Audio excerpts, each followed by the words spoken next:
Bonsoir, je me présente. Stéphanos Compitécris.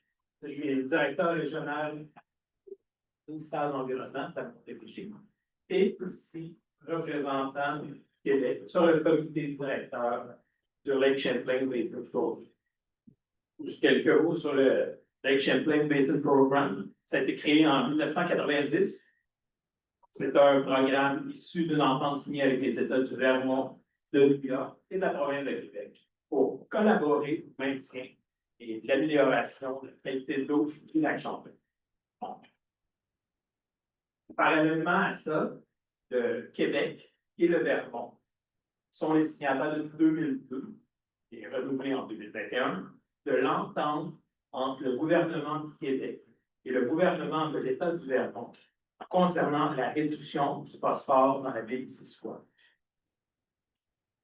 Dans cette entente-là, il est prévu que tous les 2 ans, on doit rendre compte auprès du comité directeur du Lake Champlain Basin Program des progrès accomplis dans la réalisation des objectifs de réduction.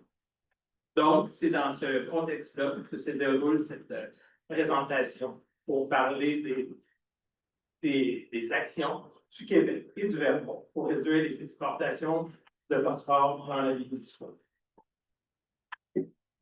Sur ce, je vais céder la parole vis-à-vis de l'État du Vermont, to Julie Moore, who is the Secretary of Agency for Natural Resources, or Vermont. Thank you, Stephanos, and good evening, everyone. I am Julie Moore, and I'm joined by a couple of staff tonight from the Vermont Agency of Natural Resources. Neil Cameron and Sarah Coleman are in the room, and my colleague Claire Madden is online. And we are pleased to be part of this presentation, providing an update on the status of the work Vermont and Quebec are engaged in to improve water quality in Missisquoi Bay by focusing on reducing phosphorus contributions to the bay. And I think where we're going to start is with Matthew Bond, or should I hand it to you? Who is the chief scientist for the Lake Champlain Basin Program. He will provide an update of conditions in the bay over time. We have the benefit of a long-term monitoring record, and then each of the jurisdictions will take a turn presenting the work that is underway. Thank you, Julie.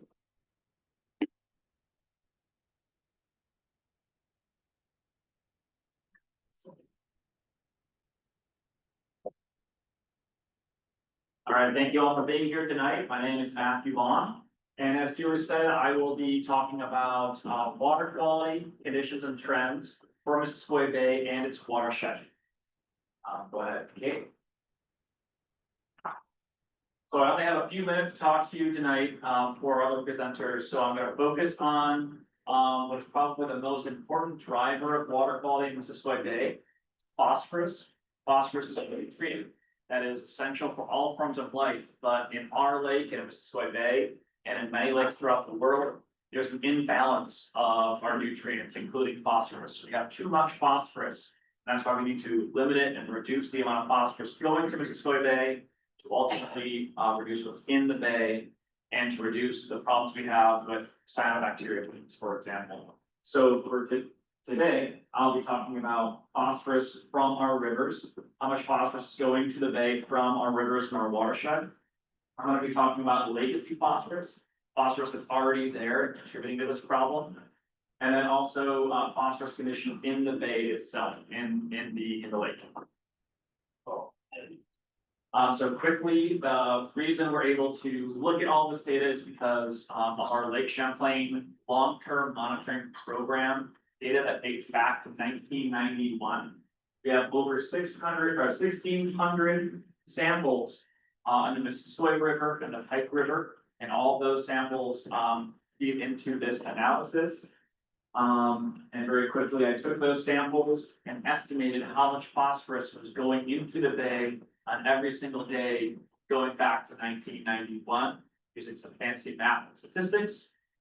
And then we also have nearly 600 samples from Missisquoi Bay itself. So I'll be talking about water quality in the bay using that data.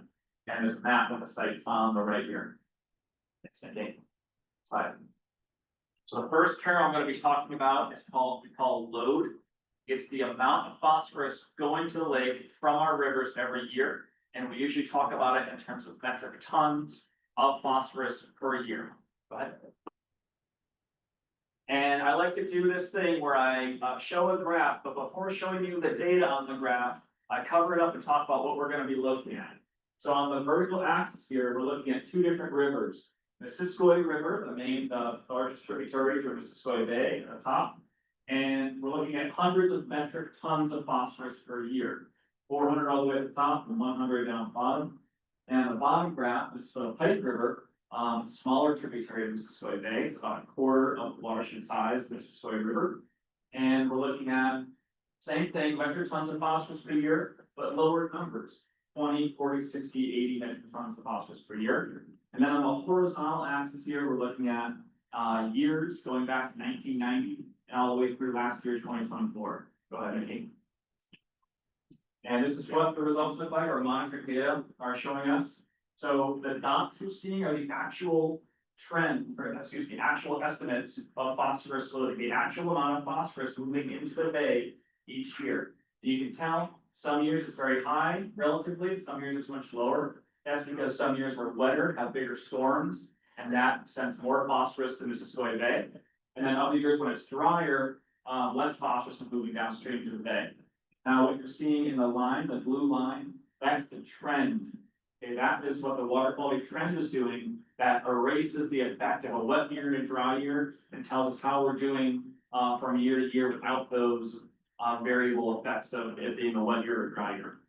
So for the Missisquoi River, you'll see that going back, 30 plus years, phosphorus loading to Missisquoi Bay was an increasing trend, but we're seeing encouraging signs in recent years where that trend is now decreasing.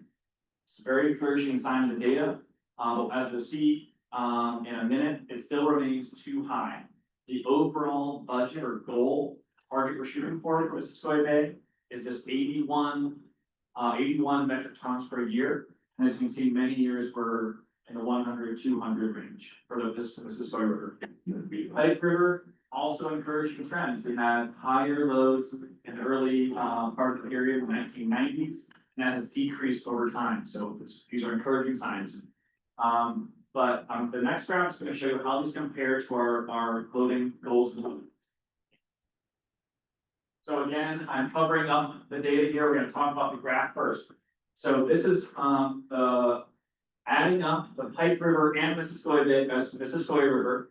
So the total loading to the bay, comparing that to our water quality targets, 81 metric tons per year. So if it's on track, it would be right here between the red and blue zone. If it's greater, it's going to be in that red zone, up to 3 or 5 times greater. And if it's lower, it'll be in that blue zone. Again, it's the same time period going back to 1990, at least. And again, you'll see a lot of variability, ups and downs from year to year. Again, due to wet years and dry years. I want to highlight that in 2021, it's the first year on record when the goal was met for Missisquoi Bay. It was a very dry year. But again, this is showing that we have encouraging signs in recent years, but the loading on average is too high, it needs to be reduced overall. Next, please. So that was all the amount of phosphorus going to the lake. Next up, I'm going to be talking about concentration. This is the amount of phosphorus in a liter of water. This is what's important for cyanobacteria blooms or for things growing in the lake. Okay, go ahead, please. So similar graph here that I showed earlier. Missisquoi River at the top, Pike River at the bottom. And now we're looking at micrograms of phosphorus per liter. This is again the concentration, how much phosphorus is in a liter of water. The goal for Missisquoi Bay itself is 25 micrograms per liter. we're talking about rivers right now. Again, same time frame back to 1990, and most recent year is 2024. Similar graph here for the dots. The dots are the actual estimated annual average for the phosphorus concentration of these rivers. And the line is the trend. Again, kind of removing the variability introduced by wet years and dry years. So what we're seeing again is although Missisquoi River was on an upward trajectory, we're seeing encouraging signs of recent decreases in phosphorus concentration, although it still remains too high to meet the water quality goals. Again, we're looking for 25 micrograms per liter in the bay, and these concentrations are leading to too much phosphorus making its way on a yearly basis. Lake River, same story as before. We have long-term decreases in phosphorus concentration in the Lake River, so encouraging signs there. I also want to talk about something called legacy phosphorus. Legacy phosphorus is phosphorus that's been deposited to the bay and it remains there at the lake bottom sediments. Now, when there are, when the water is oxygenated, when there's oxygen in the water, it's well mixed, maybe on a windy day, that phosphorus remains locked up in those sediments at the bottom of the lake. Go ahead. But when the oxygen is used up by bacteria and other things living in the lake, and it's not being mixed by wind, that can release phosphorus from the sediments into the water column. One more, please. And that can make phosphorus available to cyanobacteria and other things growing in the bay. So that is a major contributor to our water quality problem, not just phosphorus coming from the rivers or from the watershed, but also phosphorus that's been deposited decades in the past that's currently at the bottom of the bay. So it's a very important piece of the puzzle. There's a lot of phosphorus there that is contributing to our water quality challenges. Next up. It's one of my last slides, almost done here. This is for Missisquoi Bay. Again, phosphorus concentration, micrograms of phosphorus per liter. That's on the vertical axis on the left. 0, 20, 40, 60 micrograms per liter. We're shooting for 25 in Missisquoi Bay. Same time frame from 1990 to 2024. Okay. And what you're seeing again is in Missisquoi Bay, phosphorus concentrations remain too high. We are consistently not meeting our water quality goals. But again, encouraging signs where the past 5 years or so have been significantly lower than previous years. Since about 2019. So we're seeing encouraging signs in the bay as well. Although again, it needs to be reduced to consistently meet these goals. And just to summarize, the 3 points here, tributary loading of phosphorus to Missisquoi Bay remains too high, but we have encouraging signs in recent years. Legacy phosphorus continues to contribute significant amounts to the bay, contributes to our challenges. And in-bay phosphorus concentrations remain higher than our target, and we have encouraging signs in recent years. Thank you.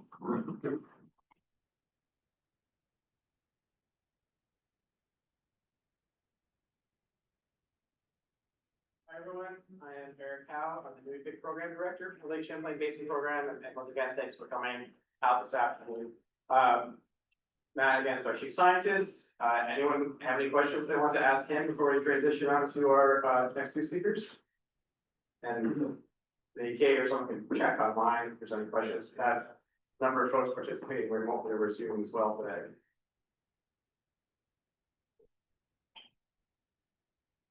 Brilliant. I don't have a question, but I have an appreciation for the explanation around legacy phosphorus, and I noticed this in the 2024 State of the Lake report.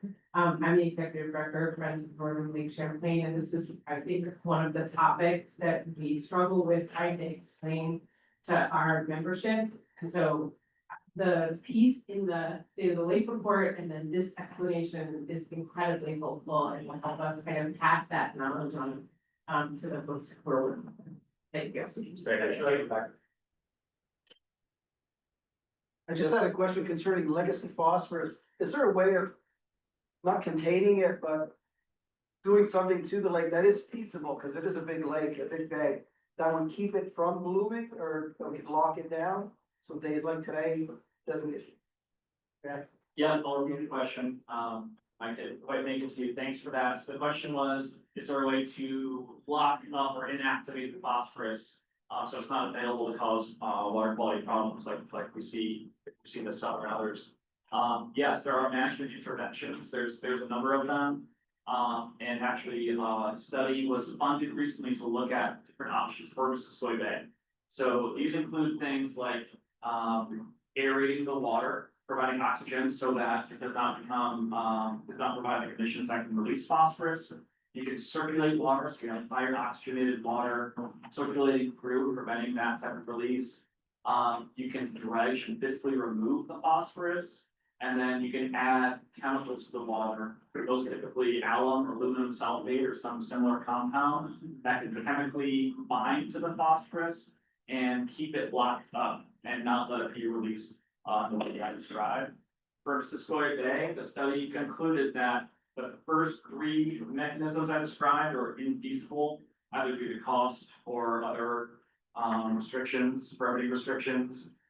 So the only feasible, I use feasible as preliminarily feasible.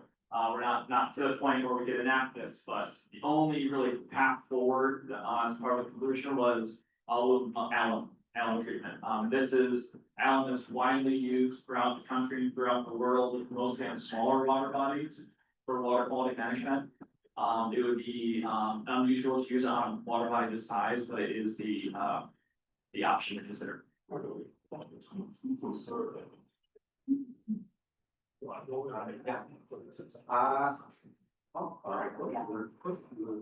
My question is more oriented towards the impact on farming.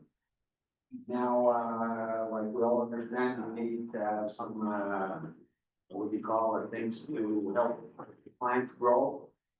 Is there a solution of either, I don't know, when to fertilize or, you know, there's a lot of, what do they call it, when they drain the water out of the fields? I don't know, I've heard of a study that was made, on, the ditches being, I know it has a cost for the farmer, I know the cost of, producing is very high also, you know, is there a way of maybe consolidating, things to get it that way? Yeah, great questions. I'll touch on a bit, but Claire and Guy will speak more to the interventions and best practices that are being done to reduce phosphorus loading. But yes, there are many practices that are currently being implemented by farmers and other stakeholders to reduce the amount of phosphorus making its way to our water bodies, which is likely why we're seeing some of the improvements we're seeing. The farmers is often called the lowest hanging fruit on agricultural land because it is less expensive to make water quality improvements because it might be a change in business plan or the way that they're growing crops in their field, where that you mentioned when they're fertilizing, how they're fertilizing, the amount of fertilizer, the amount of feed for their animals, things like that, just can all make a big difference. And that's great you brought up, so tile drainage, I think is what you're referring to, subsurface drainage. Yeah. Right, and that is a great opportunity to reduce phosphorus loading because we can point to where the water is coming off of the field. And there have been really successful pilot programs where there are filters you can install at the end of these tile drains that remove up to 84% of the dissolved phosphorus. Different types of phosphorus, but it would be targeting with the very small phosphorus. So the challenge there is implementing those. We have a pilot, we know it works, but putting it into practice, investing in technologies like that. But you're gonna hear more about those practices over the next few talks. Okay, great, thanks. All right, thanks, Matt. We know there's a few more questions. I'd like to transition into our next speaker. Will be Claire Madden from the Vermont Department of Environmental Conservation. She'll be participating via Zoom here, so she'll be up on the screen momentarily. If you do have more questions, please feel free to hold them until the end, or can find Matt after we're done with the meeting this afternoon. Claire will be speaking on the investment and implementation on behalf of DEC and their partners to address the phosphorus concerns of Missisquoi Bay. Are we ready for Claire?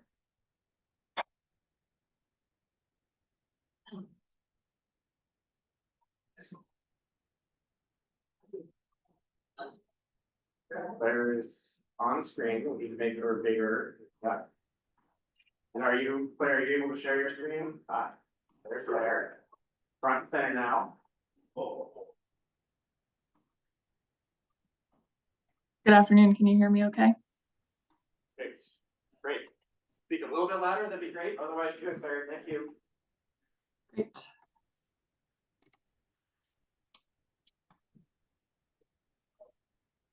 Good afternoon, everyone. My name is Claire Madden. I'm the Tracking and Accounting Supervisor for the Clean Water Initiative Program at the Vermont Department of Environmental Conservation.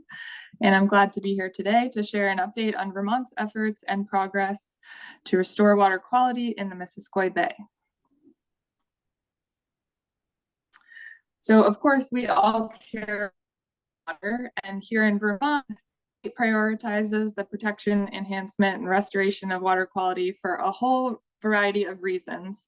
Among them, we rely on clean water as a source of drinking water to support recreation and tourism and the local economies that go alongside those activities, for aesthetic and quality of life values, and for habitat and ecosystem preservation. And for the most part, we're lucky to benefit from clean and healthy waterways throughout the state. Where we do have waters that are not of optimal quality, water quality impacts in Vermont are often the result of excess sediment and nutrients like phosphorus and nitrogen within the system. Matt did a great job explaining some of these effects on our water bodies in his presentation.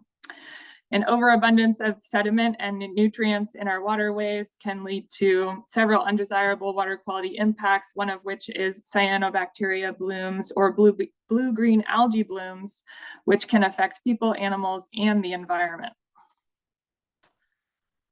As one strategy to address water quality challenges, Vermont uses clean water restoration plans called Total Maximum Daily Loads, or TMDLs, that outline the amount of a pollutant a water body can receive while remaining within the state's water quality standards. The map on the screen shows the spatial coverage of the state's large-scale TMDLs. The Lake Champlain watershed is shown in dark green. The Lake Champlain Basin has a TMDL for phosphorus, and the Missisquoi Bay is one of the major river basins within the greater Lake Champlain watershed and within the Lake Champlain phosphorus TMDL. The Lake Champlain TMDL is broken down into different lake segment sub-watersheds to assign loading and load reduction targets. The TMDL sets the pollution reduction targets that we're working towards achieving, and implementing the TMDL is setting the state up to meet our obligations for water quality restoration in the Missisquoi Bay and across Lake Champlain. In the Missisquoi Bay Lake segment, based on the distribution of land uses, most of the phosphorus load reduction is expected to be achieved through the implementation of pollution reduction activities to address phosphorus loading that originates from the agriculture and natural resource sectors, with natural resources encompassing both streams and forested lands. The chart on the right side of the screen shows the proportion of total phosphorus load reductions expected from each sector. The sector-based reduction targets outlined in the TMDL are a helpful way to identify a feasible pathway to reaching our overall pollution reduction goals. But ultimately, successful implementation of the TMDL will be achieved when we can demonstrate through modeling that the total required phosphorus reductions outlined in the TMDL, including about 88 metric tons per year of phosphorus reduction, specifically in the Missisquoi Bay Lake segment, are achieved, and when the measured concentrations that Matt Vaughn spoke about previously are consistently within our water quality standards for the lake. The state of Vermont has passed legislation to support the achievement of our water quality restoration goals. In 2015, the Vermont State Legislature passed Act 64, also known as Vermont's Clean Water Act, which was prompted in large part by requirements from the Federal Environmental Protection Agency to address phosphorus imbalances across the state and to meet the state's obligations to restore water quality in Lake Champlain. This act set up expanded systems of regulation and enforcement for non-point sources of water pollution, established the Clean Water Fund to provide a financial mechanism to accomplish the work of protecting and restoring Vermont's water quality, and initiated an accountability and transparency requirements that underpin our data collection and reporting systems and allow the state to track incremental progress in water quality improvements supported through state investments. A few years later, in 2019, the state legislature passed the Clean Water Service Delivery Act, or Act 76, to build on Act 64. This act established a long-term clean water funding source with revised clean water funding priorities, restructured the administration and implementation of some clean water funding in the state to regionalize administration of funding and support scaling of investments. And the act also established 4 grant programs. Water quality restoration formula grants are administered by regional clean water service providers operating in the river basins that drain to Lake Champlain and Lake Memphremagog, where the state has phosphorus TMDLs. Clean water service providers, along with their basin water quality councils, are responsible for working with partners in the basin and administering funds to support the identification, prioritization, development, and implementation of projects to meet assigned phosphorus reduction targets. The clean water service provider in the Missisquoi Basin is the Northwest Regional Planning Commission, and they were working with a lot of local partners to implement non-regulatory voluntary projects to improve water quality and achieve phosphorus reductions in Missisquoi Bay. Water quality enhancement grants are available to support non-regulatory clean water projects statewide and are focused on supporting projects that provide water quality improvements and provide co-benefits like ecosystem restoration and increased public access. Developed lands implementation grants and municipal stormwater implementation grants are available to support regulated entities, both private and municipal, in meeting regulatory requirements prompted by stormwater permitting.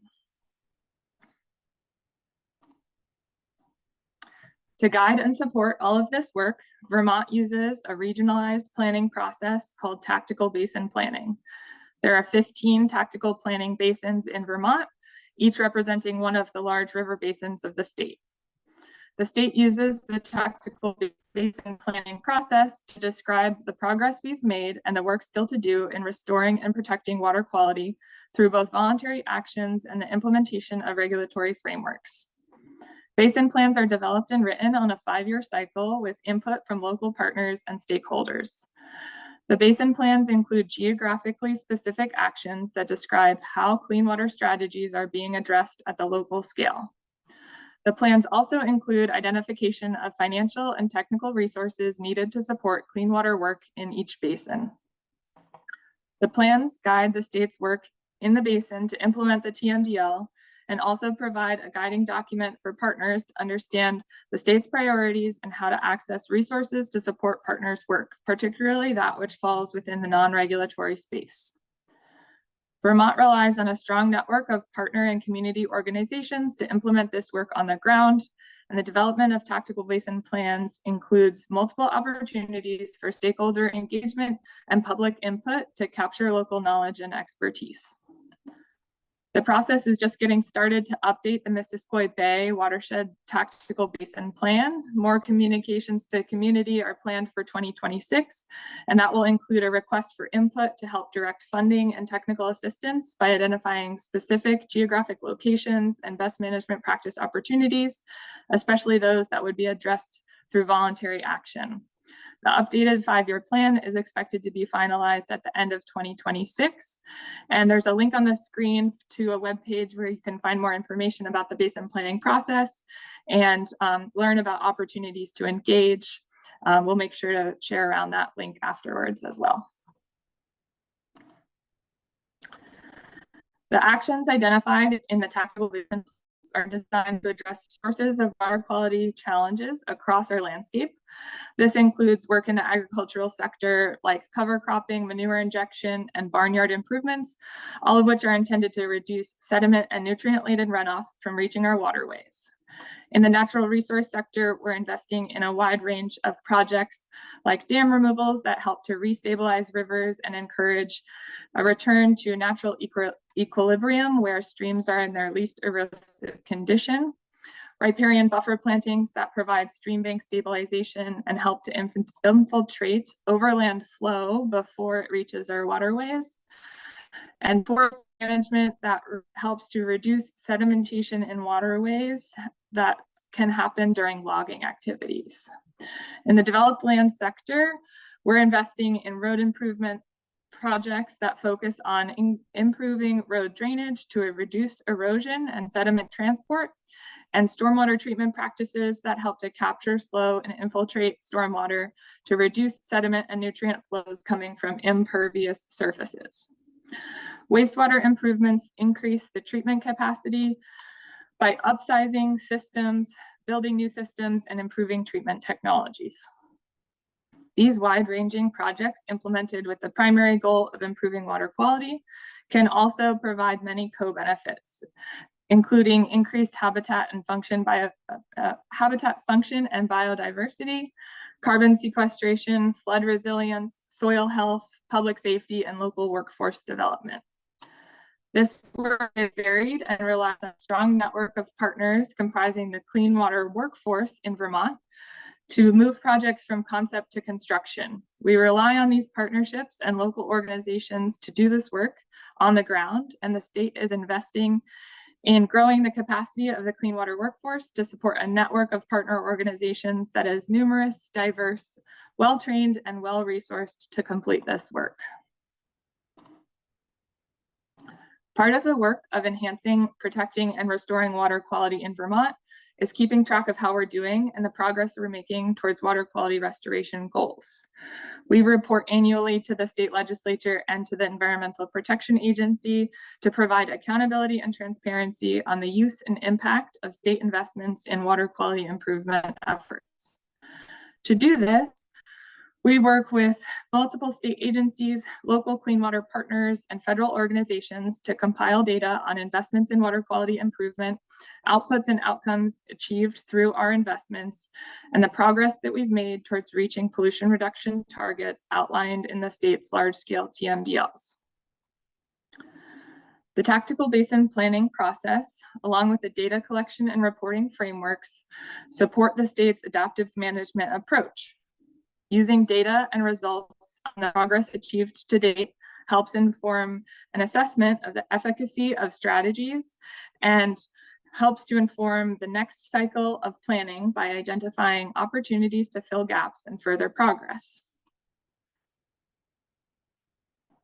Now I'll share some of our data and results. This first figure shows all state investments made in clean water over since the start of state fiscal year 2016, organized by sector and state fiscal year. I know we're here today to focus on the Missisquoi Bay, so this will be the only statewide figure that I present, but this is presented just for context. Across the state of Vermont, we've invested over $600 million in water quality restoration and protection work since state fiscal year 2016. And now on to the Missisquoi Bay, where we're focused for today. The state has invested about $54 million in state funding in the Missisquoi Basin. And this does not include match funding or other sources of non-state funding invested directly in the basin. Investments in the Missisquoi Basin are relatively high as a proportion of total statewide investments, just under 10% of all the dollars invested statewide. And that demonstrates a lot of focus and support going to this region in Vermont to address our water quality challenges. This funding data also shows a slight difference from the statewide total in terms of the relative proportion of investments going to each land use sector. You can see that the agricultural sector is a sizable proportion of total investments in the Missisquoi Bay, which is aligned with the Missisquoi Bay's total proportion of phosphorus loading and load reduction to achieve from the agricultural sector. Statewide and in the Missisquoi Bay, investments in state fiscal year 2023 and 2024 have been bolstered by a short-term influx of federal dollars made available through the American Rescue Plan Act. And this funding is primarily supporting wastewater and stormwater improvement projects, although a good portion of the funding source did also get directed towards the agricultural sector. The large investments you see in wastewater in state fiscal year 2024 include investments in the design and construction of wastewater treatment systems in the towns of Montgomery, Enosburg, Highgate, and Swanton, Vermont. And the cross-sector funding that appears in the purple or pink chunk of the graph there in 2023 and 2024 represents the funding awards that are being administered by the Missisquoi Clean Water Service Provider.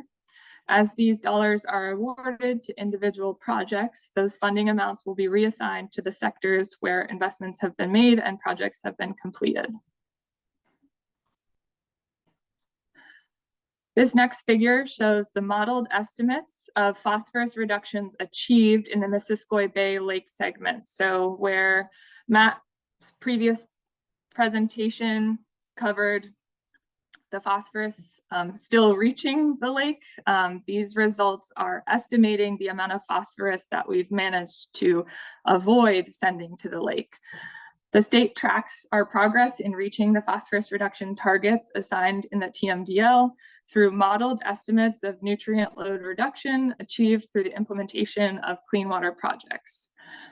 These results use a different methodology than the measured water quality concentration data presented earlier, but provide another useful complement to track incremental progress, identify areas for improvement, and inform new strategy and programmatic development. As of the most recently available data, we've modeled an estimated 21 metric tons of phosphorus reduction achieved, and you can see the majority of that has been attributed to the agricultural sector. While there's a lot of progress that has been made in the agricultural sector, we do expect that in the coming years, other sectors will begin to show a more proportional contribution to estimated phosphorus reductions achieved as our accounting methods are expanded, regulatory program implementation results, particularly affecting the stormwater and transportation-related stormwater sectors, are more fully reflected. New funding programs are put to work, and additional capacity among partners translates to more progress on the ground. This graph shows the progress as of the most recent available data that we've made towards the lake segment phosphorus reduction targets outlined in the Lake Champlain TMDL. You can see highlighted in the red box there, the Missisquoi Bay Lake segment has the largest required phosphorus load reduction of any of the lake segments in the Lake Champlain Basin. And we estimate that we've accomplished about 24% of the required reductions. This is an encouraging result for us to be able to share. When we presented a similar data set 2 years ago to this audience, we were only about 14% of the way towards the Missisquoi Bay target. So we're happy to be able to demonstrate this meaningful progress on achieving the lake segment target made over the last couple of years. We prepare interim and final reports for each basin in the Lake Champlain watershed on a 5-year cycle aligned with the tactical basin planning process to meet our accountability framework. These interim and final reports are a great place to find more information on specific actions that have been implemented in the basin and the progress of strategies that are underway. The most recent interim progress report for the Missisquoi Bay is available as an appendix to the Clean Water Initiative's 2024 performance report, and the final report for the 5-year planning cycle will be published in 2026 to align with the finalization of the next iteration of the Tactical Basin Plan. We make all of the data that we collect and compile for our reporting available in a public online interactive interface called the Clean Water Interactive Dashboard. So if you're interested in seeing more data, please feel free to visit the link. I'll share this one afterwards as well. And this tool allows you to view and interact with the data, at different spatial scales by different sectors. We're really happy to be able to present these results on our progress and to continue collaborating with partners across the region to reach our shared goals for restoring water quality in the Missisquoi Bay. Here in Vermont, state investments in water quality are at an all-time high, supported by an influx of one-time federal funding that's being directed mostly to address wastewater and stormwater management. State funding programs and regulatory frameworks are in place to support water quality progress statewide and at the basin scale, including in the Missisquoi Bay. We have a strong network of partners working in our communities at the local level to promote voluntary actions supported through state funding that will build on and complement established regulatory programs to make quantifiable progress in our water quality improvements in order to meet the pollution reduction targets outlined in the TMDLs. The state has established a broad suite of clean water programs to restore and enhance and protect water quality in order to meet our water quality goals. And we're employing an adaptive management strategy supported by the tactical basin planning process and the data collection and reporting frameworks in order to assess the progress we've achieved to date, challenges and opportunities, and new strategies to further our results. I've mentioned the importance of our partners many times, and that includes partners across the Lake Champlain region. So in closing, I'd just like to reiterate Vermont's commitment to collaboration and coordination. We're really looking forward to continually improving our collaborative efforts in order to reach our shared goals for Missisquoi Bay.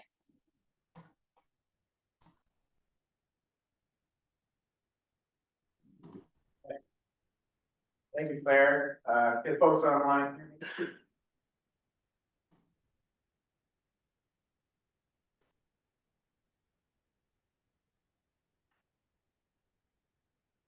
All right, thanks, Claire. Do we have any questions either here in the room or on Zoom for Claire?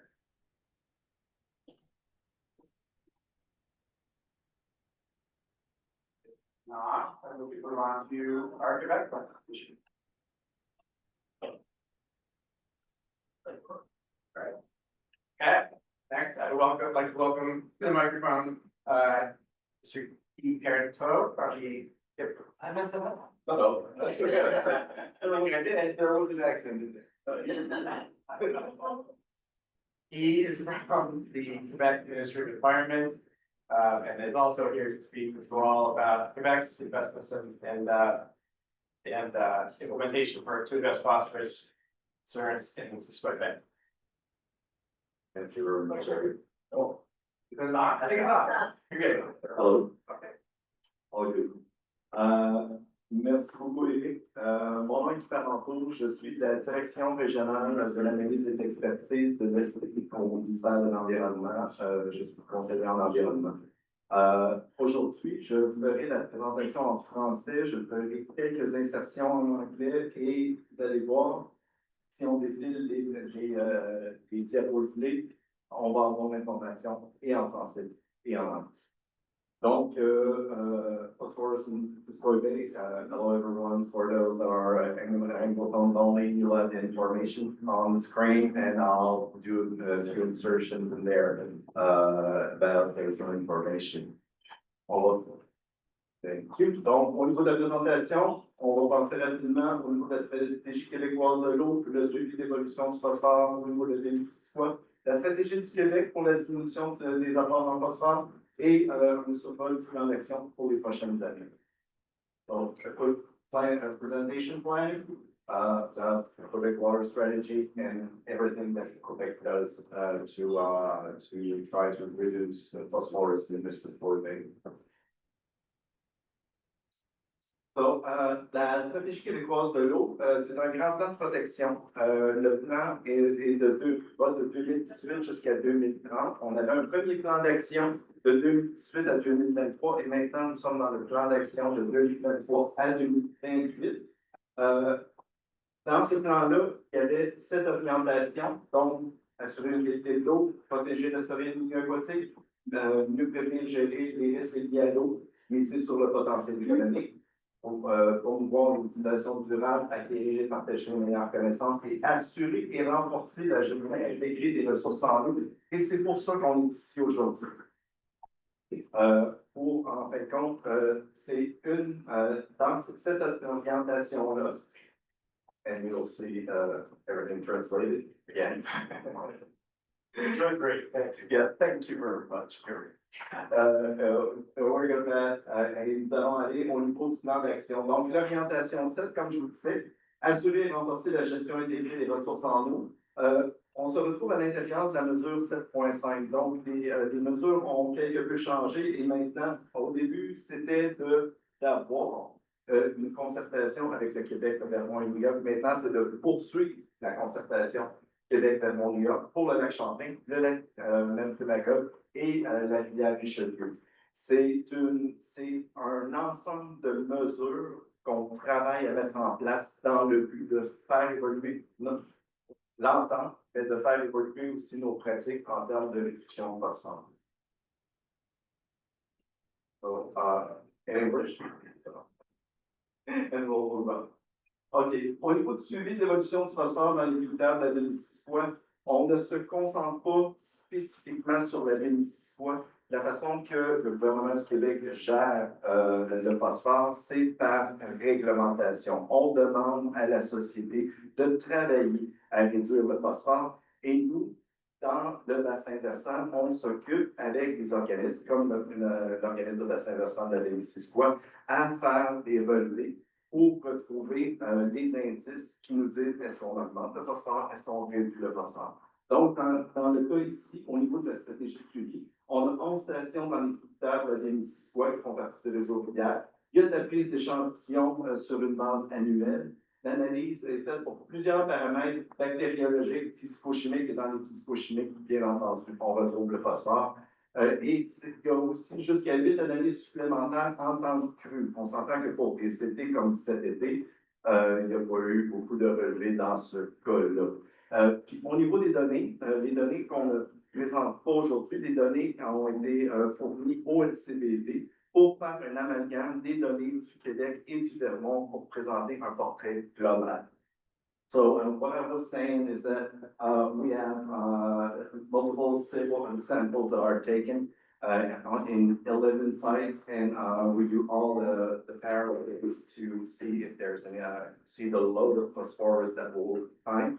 I think that, okay, I'll say it in French and I'll say it in English then. Une chose que je n'ai pas mentionnée, c'est qu'on prend des échantillons à la sortie de la rivière Missisquoi vers les États-Unis et à l'entrée de la rivière Missisquoi vers le Canada, pour savoir, en fin de compte, d'où vient le phosphore qu'on va retrouver dans la rivière pour être capable de faire nos calculs, pour être capable de se parler dans nos interventions. So what I was saying in French is where the different stations are on the border is to see what Quebec produces as phosphorus, what Vermont produces as phosphorus, so we can talk about an initiative to put out in depending on the type of information that we're going to get through there. I would say as well that the data has been compiled with the presentation that Matt Trubon did earlier. Donc, les stations d'échantillonnage, certains d'entre vous les connaissent peut-être déjà. Donc, 5 stations au niveau de la frontière. On a une station à Sutton, Ruisseau-Morpion, Ewain, Walbridge, Cassar, Rivière-au-Clocher. Ruisseau-Cassar, on va y revenir un petit peu plus tard. So those are the standard stations that roll down throughout the watershed. Donc, la stratégie du Québec pour diminuer le phosphore, ça a commencé vers la fin des années 90-97, on s'est aperçu qu'il y avait de réels problèmes. Donc, des opérations réglementaires ont été faites afin d'identifier les problématiques et pouvoir se mettre à faire une meilleure gestion de la problématique du phosphore. Cette diapositive-là a déjà été présentée. Donc, on connaît le règlement sur les exploitations, règlement sur les exploitations agricoles, les bilans de phosphore annuels qui ont dû être produits, la modernisation de la LQ en 2018. Et là, tranquillement, pas vite, on s'en vient vers on avait le règlement sur les exploitations agricoles en 2002, on s'en vient vers un nouveau règlement sur les exploitations agricoles. Où est-ce qu'on va raffermir la réglementation à ce niveau-là? On a aussi la modernisation du cadre réglementaire. Je vais prendre quelques secondes pour vous expliquer. On a de nouvelles règles au Québec qui vont rentrer en vigueur à partir du 1er mars 2026. Ce sont des règles qui sont pan-québécoises sur la gestion des milieux hydriques. Je vous invite à aller voir sur Internet ces réglementations-là. Et c'est à partir de cette réglementation-là aussi qu'on va se mettre à gérer les nouvelles zones d'inondation par le futur. Le fait de mieux gérer ces espaces-là, de mieux gérer les rives, de gérer les rives de façon commune au Québec, va nous amener des gains substantiels en termes de réduction de phosphore, pas juste pour la baie Missisquoi, mais un peu partout au Québec. Et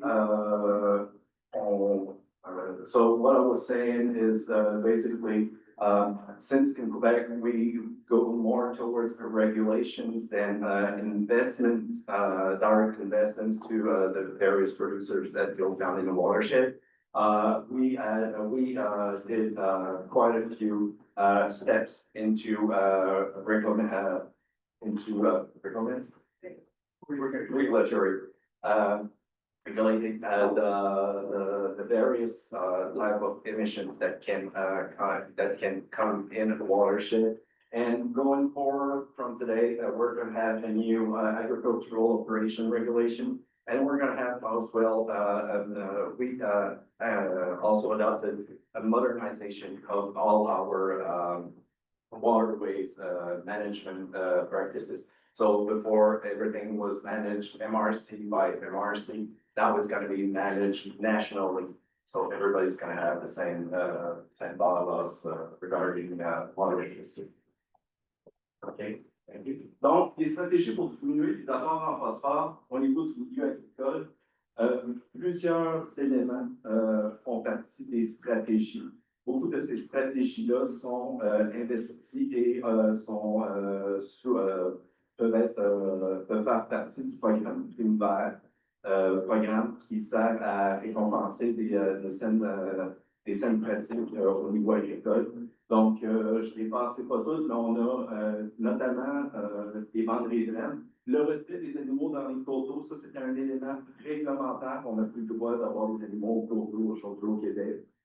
Les plans agro-environnementaux de fertilisation, c'était aussi une notion dans le but d'équilibrer l'apport en phosphore par rapport à la culture. C'est encore en utilisation. L'introduction du concept de bassin versant et de la capacité de support, on va y aller de plus en plus. Le nouveau règlement sur les exploitations agricoles devrait amener peut-être certains changements à ce niveau-là. Ça reste un système en évolution. Notamment, comme je vous disais, la modernisation au niveau du règlement sur les exploitations agricoles et l'introduction des demandes pour les prélèvements d'eau. On sait qu'il y a on a eu des problèmes cet été au niveau de l'eau, donc on tente de mieux équilibrer au niveau des producteurs et au niveau de la société les besoins par rapport à la demande. What I was saying is that we do quite a few activities. Regulatory speaking. Oh, I'm not sure. And with as well as investment with a program that is called FinBack in Quebec. Notably, we still do environmental fertilization plan. That's to assure that between the intake of phosphorus and other fertilization is well balanced with the soil and various things that are through our regulation. So yeah, we'll move forward.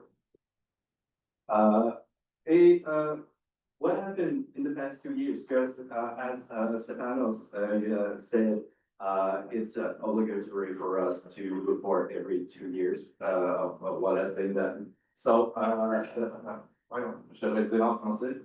Ouais, désolé. I'm still doing good. I'm still doing it. Okay, good stuff.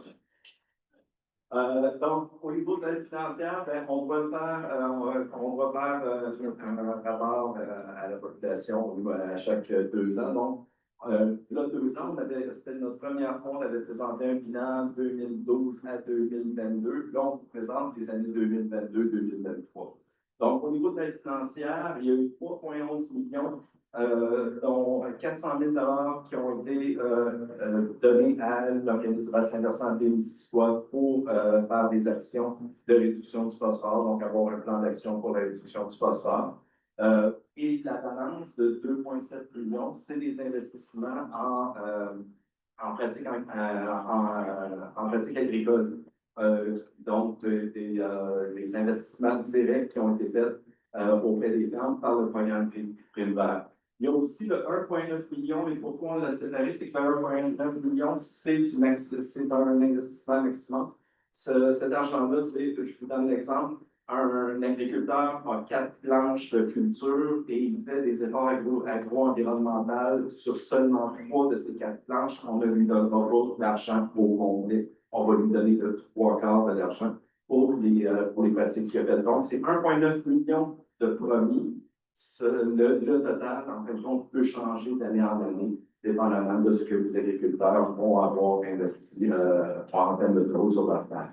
Au niveau du suivi des analyses des inspections, 0,7 millions, c'est surtout qu'on a fait des embauches au niveau des unités centrales, au niveau du gouvernement du Québec, pour justement faire des suivis plus approfondis. Et sur le bassin, et là-dedans, c'est fondu lac Champlain et lac Manfremaga. Donc, ce sont des investissements pour bien surveiller ces 2 lacs-là. Et au niveau des installations des eaux usées, on a fait une séparation aussi. Donc, on a un 2,4 millions en amélioration et un 1 million en maintien et remplacement d'infrastructures. Pour vous expliquer rapidement, c'est que la majorité des infrastructures dans le bassin versant ont été modernisées et on est rendu à un moment de maintien. Il y a encore un investissement. Pierre Leduc nous en a parlé cet après-midi. Pierre l'avait nommé 3,2 millions. En réalité, c'est 5,2 millions qui s'en vient pour la station de Notre-Dame de Stanbridge, qui s'en vient en 2025. Bien entendu, c'est le plan 2023-2024, donc on ne l'a pas mis ici. Donc, non seulement on a des investissements, on en a qui s'en viennent et on en a qui s'en viennent en entretien aussi. On parlait au niveau réglementaire tout à l'heure. On a le nombre de producteurs dans le bassin, on en a 561, donc on est à plus 35 depuis les 2 dernières années. Et quand on parle de réglementation, ben, une réglementation qui est suivie est une réglementation qu'on s'assure d'inspecter comme il faut. En 2023, on a eu 51 inspections qui ont été effectuées par le contrôle environnemental. Donc, ça, c'est des inspecteurs qui vont sur le terrain, qui vont vérifier que les pratiques sont adéquates par rapport à la réglementation. En 2024, on a mis un petit peu de gaz sur la machine, 106 inspections, puis donc une journée, ça a été un task force, une journée où est-ce que toute l'équipe du contrôle environnemental est sortie pour aller faire 15 inspections dans le but de déceler, en fin de compte, s'il y avait des problématiques avec certaines opérations.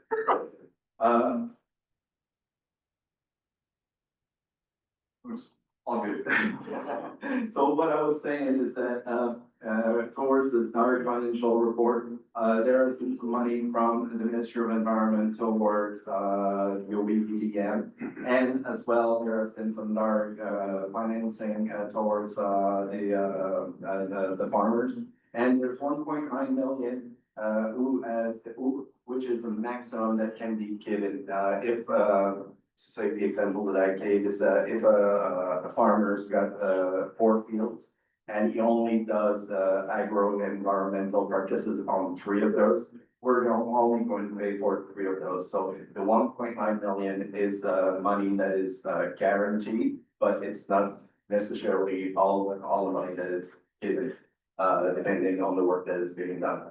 0.7 million was towards people that we employ in Quebec to make sure everything is looked out for Lake Champlain and Lake Maine for Magog as well. So those are 3 years of 3 years job with some sampling also in that part of money. And as for wastewater treatment facilities, 2.37 million in upgrade and 1 million in maintenance, 1.04 million, I didn't say on the other slide.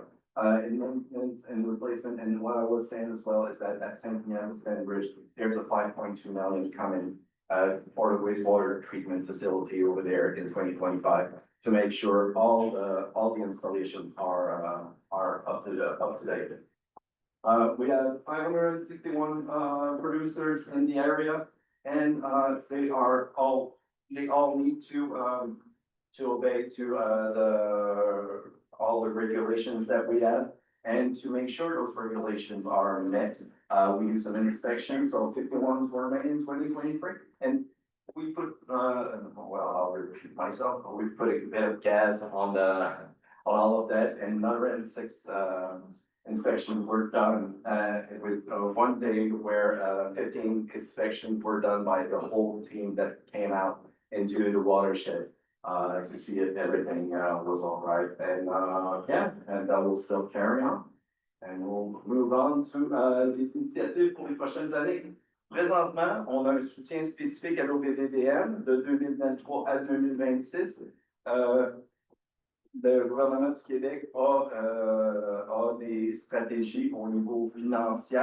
On va regarder pour être capable de refaire, en fin de compte, ces investissements-là. On espère beaucoup. Il y a le plan d'action pour la réduction du phosphore, bien entendu, que l'OBVDM a produit à partir de ces argents-là et sur lesquels ils avaient commencé à travailler même avant. La modernisation sur le règlement des exploitations agricoles qui devrait venir en 2026. La modernisation des ouvrages d'assainissement et de surveillance de leur efficacité. Donc, comme je vous le disais tout à l'heure, on a investi pour les usines de traitement d'eau usée. Maintenant, il faut s'assurer que toutes les installations connexes, ces installations-là perdurent dans le temps. Les soutiens à l'innovation et l'aménagement de cours d'eau. Donc, c'est tout simplement des nouvelles pratiques en termes d'aménagement lorsque nécessaire. Des pratiques d'agriculture durable. On parle ici de primes vertes essentiellement. Donc, je m'investis d'année en année dans les projets. Et le projet du ruisseau Castor. I'll go in English really quickly. Oh, developer. Okay. Sorry for the English folks. Actually, the initiative for next few years are to try to get the OBVDM to still work on phosphorus for further years. And all the modernization of the various installation that we have in the watershed, make sure everything is kept up to speed. And I will briefly talk about the project from the Castor Group. So these folks, they are really onto it. They sent me 12, excusez-moi. Ces gens-là sont vraiment, excusez-moi le terme, d'être craqués sur leur projet. Ils m'ont envoyé 15 diapositives. J'ai dû les résumer en 3 diapositives. Ils vont nous faire une présentation au steering committee, probablement quelque part en décembre, si c'est possible. Donc, je vous fais les mêmes choses du projet Castor, rapidement, pour ceux qui ne le connaissent pas. Donc, sur le Castor Project.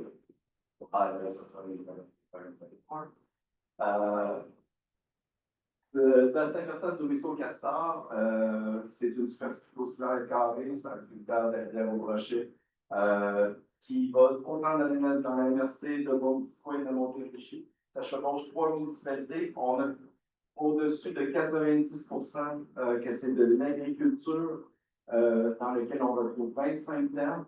Puis, une chose qu'on m'a dit de mentionner, c'est que le milieu agricole, c'est un milieu que certains d'entre vous connaissent, c'est un milieu qui a de la misère à trouver de la relève. 40% de ces fermes-là ont un producteur de 60 à 80 ans qui n'ont pas de relève. Donc, ce sont des terres qui sont appelées à être cédées, dont les pratiques sont appelées à être changées. C'est quand même relativement important dans ce projet-là, que c'est des agriculteurs qui veulent céder une terre en santé avec un revenu en santé. Donc, c'est pour ça un petit peu qu'on va embarquer dans le projet aussi. Okay, so what I was saying is that River Creek watershed, it's 12 square kilometer. It's a minor Pike River tributary. There's stream spout basin there. 90% of it is culture. And what I was saying, the thing is that there's 40% of the farmers in that area that are between 60 and 80 years of age that don't have anybody to take on their farms. So those farms will, we don't know, well, they will probably be sold, but these folks are trying to better up the environment to make sure they leave something that that's healthy. Next. Le projet du ruisseau Cassard, les objectifs étaient de démontrer les bénéfices environnementaux de l'adoption de pratiques environnementales durables, d'analyser les impacts socio-économiques gérés par l'adoption des pratiques environnementales durables. Il y avait un horizon de 2030 et c'était 5,2 millions en investissement. Là, ce que vous voyez au niveau de la photo, un petit peu plus tôt, Matt parlait de la biofiltration au niveau du phosphore, donc les biofiltres pouvaient retirer jusqu'à 80% du phosphore. C'est un des projets sur lesquels le projet Castor travaille. Donc, on a un laboratoire dans ce projet-là qui va durer sur 10 ans, où est-ce que les gens décident ensemble des pratiques qu'ils vont faire, des tests qu'ils vont faire, dans le but de voir comment ils peuvent améliorer leur performance au niveau agricole, mais aussi leur performance au niveau environnemental. Thanks. What I was saying is that Project Castor is really it's sustained by the farmers that are in that area because those farmers, they want to better up the environment, they want a more healthy environment, but they want to make sure as well that they keep the economical value of their product, of what they do. So everybody is involved for 10 years, and the projects that are chosen in this project are decided by the farmers with the variety of scientists and professionals that help them to achieve those different projects. We'll move on, and for the past 2 years, what has been in the Castor project, qu'est-ce qui est arrivé dans le projet Castor? Donc, on a eu des investissements de 975 000 sur le 5,2 millions. Répartis en 31% pour les compensations d'agriculteurs des services économiques, 30% pour le transfert de connaissances, des innovations sociales et un support aux agriculteurs. Donc, les agriculteurs se rejoignent ensemble, font des expériences, vont ensemble au champ, voient les travaux qui ont été faits. Il y a 20% de recherche à l'intérieur de ça. On a l'Université Laval, on a l'Université de Montréal, on a l'INRS. Je crois que l'IRDA a peut-être une implication aussi à l'intérieur. Je ne suis pas complètement sûr. Oui, ok. Puis, bien entendu, il y a des frais de coordination et d'administration. Les 2 projets structurants en cours, on parle des sols couverts et vivants, donc des sols, le fait d'éviter des sols à nu. Et on a toute la question de la réduction de phosphore qui était avec l'INRS. And that should be what I was saying is that there has been $975,000 spent of that 5.2 million. That excludes all the time that the farmers themselves put in the project. So that's the baseline of the money that has been spent towards compensation to the farmers, knowledge transfer, research, and coordination and administration And what's coming on in the next few years is gonna be a project on covered in living soil and phosphorus reduction with the INRS, which is the National Recherche Scientifique, National Research, Scientific Research Institute. And that should be the end of it. Thank you very much.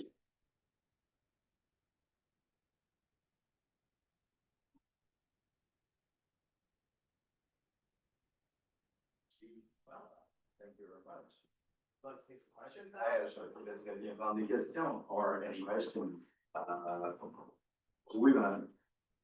Vous parlez de la gestion de l'eau tantôt avec en tout cas une vision globale avec les agriculteurs et tout ça.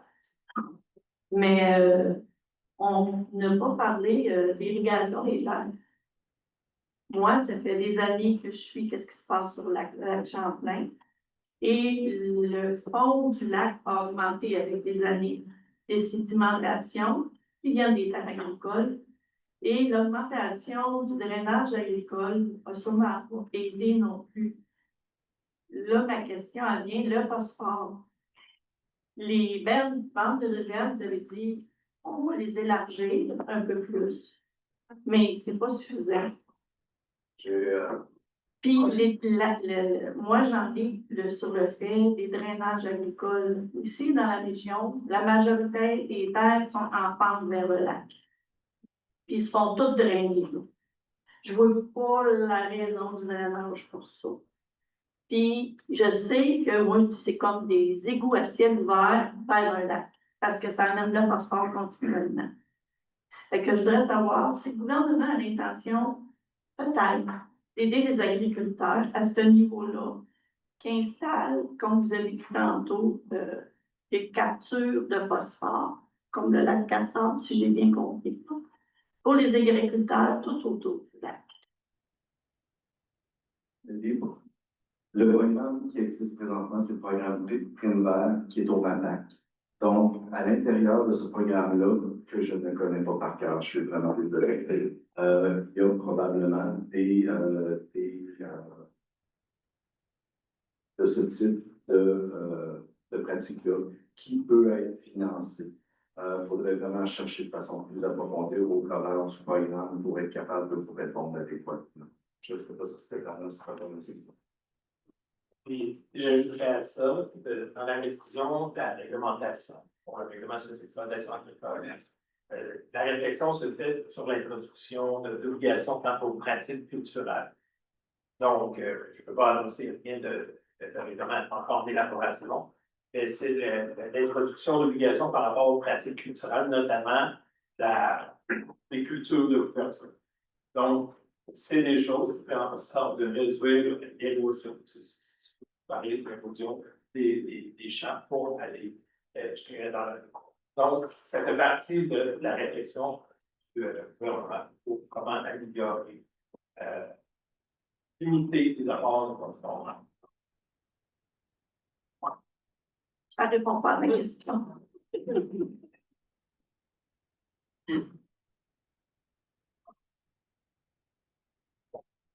Question concernant les partis politiques. On sait que peut-être va changer bientôt. Est-ce que votre planification, tous vos plans que vous faites, est-ce que peu importe si le gouvernement change, est-ce qu'ils sont respectés à continuer avec les investissements et tout qui vont faire là-dedans? Ou est-ce que ça peut arriver que dans le passé, est-ce qu'ils ont changé? Dans le passé, ils ont changé. Ça a toujours été respecté. On comprendrait que répondre sur ce que le gouvernement actuel, le prochain gouvernement est loin de possibilités. Je vais passer la parole au directeur régional.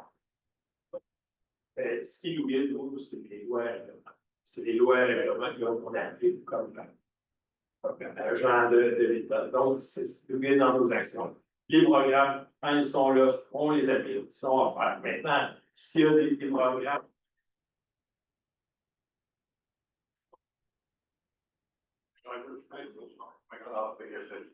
La porte est tombée personne. Sure. Les programmes qui sont en vigueur, on peut les.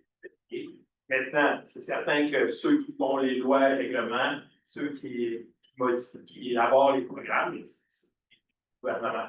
Donc, tu sais, comme à un moment donné, c'est inscrit, là, il y a un projet de 2016 à 2030 sur les bassins versants et le réseau hydrique là, de la région.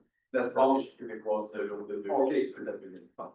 Bon, mais cette stratégie-là, qui a été établie en 2005, en tout cas, mettons les dates là, que ça va être suivi. Fait qu'autrement dit, c'est pas coulé dans le béton, cette histoire-là. S'ils sortent jusqu'en 2030, peu importe les partis politiques qui vont être là, ils sont là pour continuer le projet jusqu'en 2030. Et le gouvernement a la prérogative de modifier les lois, les règlements, les programmes, mais tant que les programmes sont là, vous les administrez et vous aidez. OK. Dans le passé, est-ce que ça a toujours été suivi? Je ne sais pas, c'était. Non, je pose la question parce que c'est. Je comprends votre question. Ouais, c'est ça. On est les agents de l'État, on travaille avec les outils qu'on nous donne. Puis tant que ces outils sont là, nous, on les utilise pour faire notre travail. Puis dans notre mission, c'est au ministère de l'Environnement, c'est de protéger l'environnement. Non, je suis d'accord. Puis on veut tout la protéger, notre environnement, parce que ça ne s'en va pas sur le bon bord, surtout les générations à venir. C'est triste de voir ça. Là. On regarde le lac, là, comment c'est. C'est des fois, c'est désolant. J'ai déjà adressé la question à la municipalité qui parlait de ça, l'algue bleue, puis on ne coupe pas d'arbres, on ne fait pas ça. Mais on dirait que c'est pas suivi. Là, c'est dans ce sens-là pour la question. C'est pour être jusqu'à 2030. Bon, ben, go, en 2030, de toute façon, nous changerons cette espèce-là. Mais la question, là, on va penser. C'est vrai.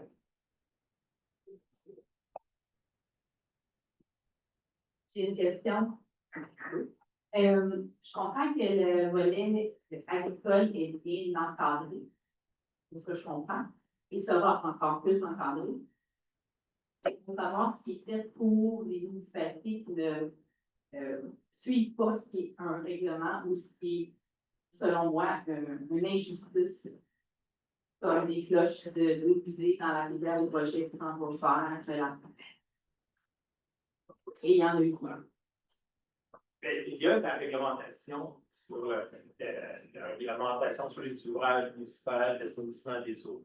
Il y a des attestations d'assainissement qui ont été données aux ouvrages. Donc, il y a des normes à respecter, ils ont des plans correcteurs à faire. Donc, il y a eu beaucoup de nouvelles règles imposées là-dessus. Ça donne plus de pouvoir au ministère d'intervenir. Donc, on agit sur tous les fronts. On agit au niveau agricole, puis on agit, puis le règlement, c'est 2002, puis il va être modernisé en 2000. Donc, probablement 2025, 2026, c'est ça, je suis. Échéance là. Mais on travaille aussi sur au niveau municipal, puis avec ce règlement-là, puis les attestations d'assainissement. On se donne plus de pouvoir et des normes plus sévères des ouvrages d'assainissement des eaux. C'est juste qu'on en parle pas.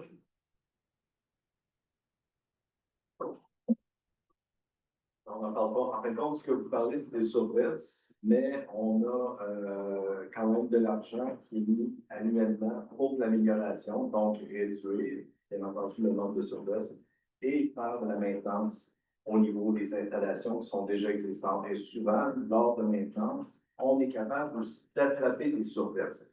Est-ce qu'on peut toutes les attraper? Je ne crois pas. Nos réseaux, des fois, sont très longs, avec très peu de personnes dessus. Et bien entendu, ben, il y a la capacité de payer du citoyen et donc on se retrouve au niveau municipal. Donc, ça sort un peu de notre juridiction. C'est juste que la capacité de l'agriculteur n'est pas plus grande que la capacité du citoyen. On ne demanderait pas à quelqu'un qui est propriétaire d'un mini-entrepôt de ne pas entreposer dans le premier tiers autour de son entrepôt, mais l'agriculteur, on lui demande de ne pas produire dans une portion de son champ qui paye à toutes les semaines, à tous les mois à la banque. Fait que pourquoi l'agriculteur doit tout être celui qui paye de sa poche un petit pourcentage financier, et les municipalités, eux, s'il y a une surverse, un agriculteur qui surverse sa fosse de fumier, il y a une amende de fou. Vous savez, c'est combien, là? Une municipalité qui surverse une amende de combien à chaque fois? J'ai pas le chiffre exact, mais ils sont assujettis, puis ils peuvent avoir des avis de non-conformité, des sanctions administratives pécuniaires, ils peuvent être également poursuivis au niveau pénal. Donc, le régime est là aussi. Donc, que ce soit pour les exploitants agricoles ou les municipalités. Donc, puis au niveau de l'agricole, ce qu'on a travaillé le plus, c'est les mesures d'accompagnement. Les mesures d'accompagnement depuis des dizaines d'années, notamment avec les collègues du NAPA, ont beaucoup d'investissements dans le cadre de plus ouvert, donc des mesures volontaires pour s'assurer d'avoir les meilleures pratiques. On va moins d'effets sur l'environnement et aussi des meilleurs effets sur la rentabilité économique des exploitations. Nous, on fait partie du projet Castor, du réseau Castor. Fait que nous, on est vraiment en accord avec tout ce que vous dites. Je sais sûr que tout le monde entend qu'on n'est pas contre ces améliorations-là. C'est juste qu'on tape vraiment fort sur les agriculteurs, puis il ne faut pas oublier qu'ils nourrissent une population, que ce soit un sujet connu comme le maraîchage ou un sujet moins connu, on ne sait pas tout ce qu'on fait avec des grandes cultures. Mais il y a beaucoup d'efforts de mise à part des agriculteurs. Le gros changement depuis 20 ans, c'est hallucinant. Puis je trouve qu'on ne les félicite pas assez pour des changements qui sont faits. C'est juste qu'on oublie ce volet-là. Je comprends que ce n'est pas votre mission aujourd'hui, mais en même temps, je trouve que c'est important de le dire, puis je m'excuse dans votre Ça vous écoute pas. Non, ça prend des efforts de tous. Ça prend des efforts de la production agricole parce que c'est le plus grand contributeur de phosphore à l'aménagement. Ça prend les efforts des municipalités. Ça prend les efforts de tous. On a vu les chiffres qui étaient là, qu'il y a des améliorations. Mais il faut continuer dans ces améliorations-là. Et pour ça, on a besoin de tout le monde.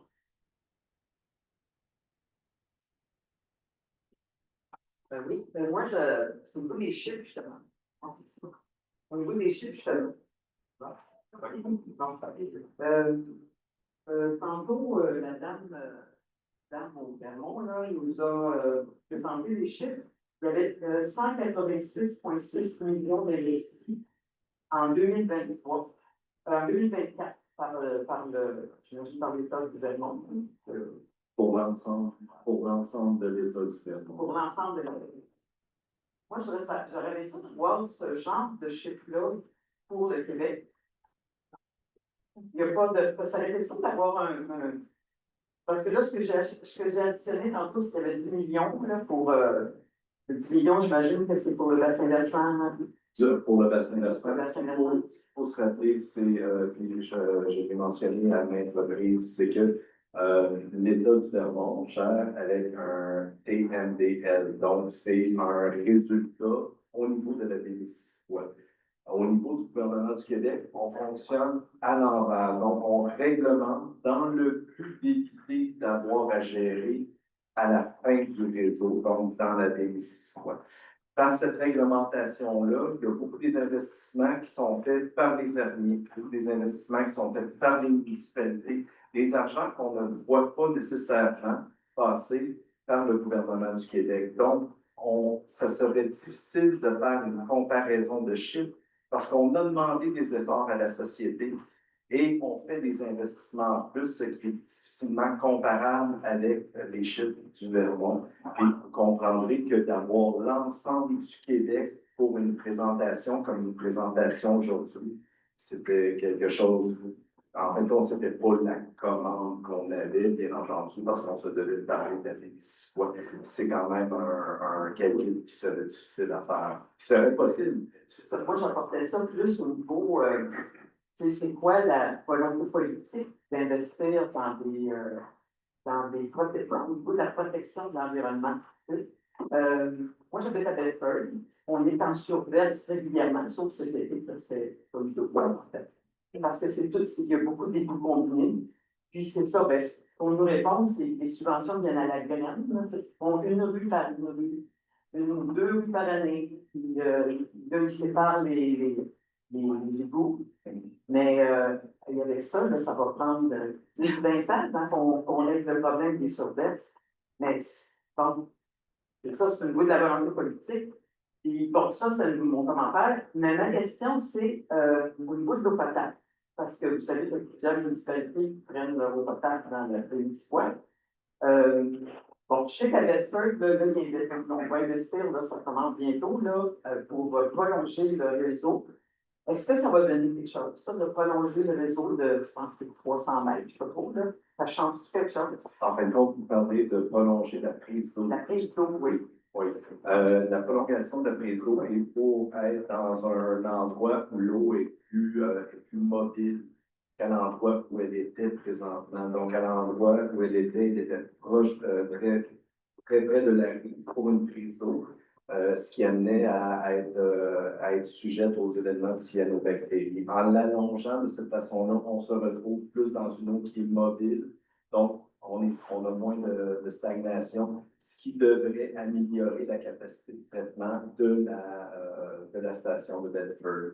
Maintenant, eux vont devoir faire les traitements, vont devoir se recalibrer sur cette nouvelle eau-là qui va changer, durant l'été surtout, devrait changer de paramètre pour qu'ils puissent le traiter et avoir moins de problématiques comme la problématique qu'on a passée. Okay, thank you very much. That is, unfortunately, all we have time for today for questions. I'd like to thank our speakers, for taking the time to share this information with you.